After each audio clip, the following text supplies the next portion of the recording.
What's up? My name's Matt, and I am the coaster reviewer.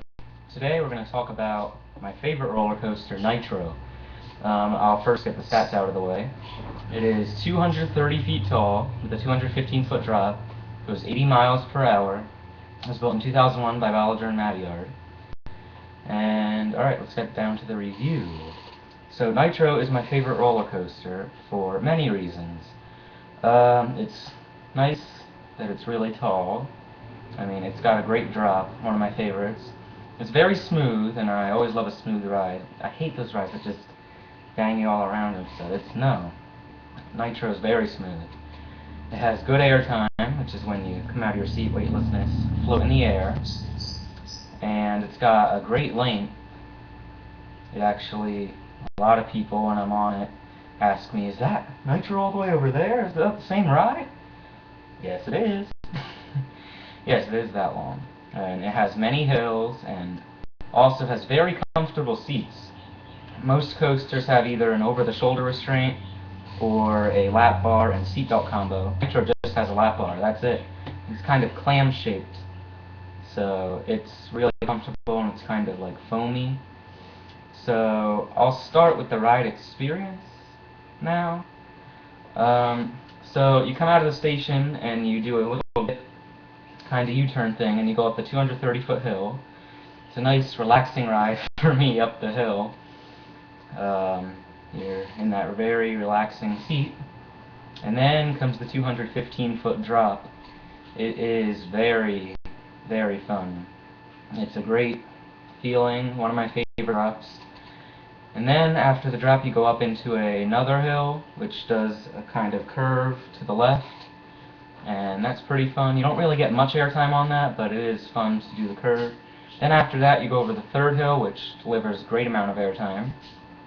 After that you do a hammerhead turn. It's kind of like a giant U-turn put in the sky, kind of like raised upward. It's a pretty cool element. And then you go into another airtime hill with once again, great airtime. Then you do a double spiral, or helix, whatever you want to call it.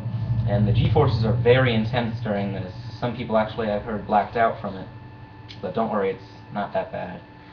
I never have in the front seat. But in the back seat, I think, of Nitro, I almost did. Like, I was going there a little bit. But anyway, so yeah, the G-forces are very intense there. And then after that, you do the mid-course brake run.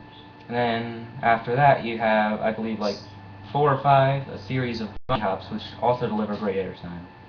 So then after that it's the end of the ride. And all throughout the ride it's great airtime and a great feeling of freedom with the seats. I must recommend sitting in the front. Usually I really don't care where I sit on a ride, but Nitro, you have to sit in the front basically.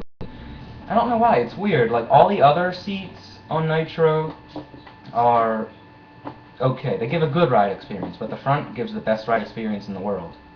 You think I'm not kidding. Seriously, try it.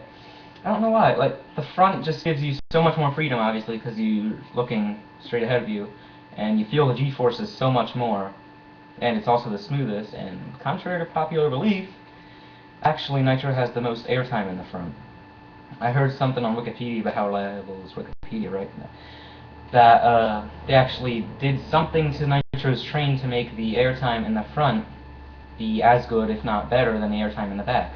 Which I've tried both. The back has like ejector airtime, sure, but it's abrupt little moments. Like you come out of your seat and then you go right back into it. The front gives floater, but it's sustained floater, so you're flying in the air for most of the ride. You're floating. You feel like you're flying. It's really good. So whichever you prefer. Personally, I prefer the floater, the long sustained airtime in the front. So yeah, I would definitely recommend the front for that.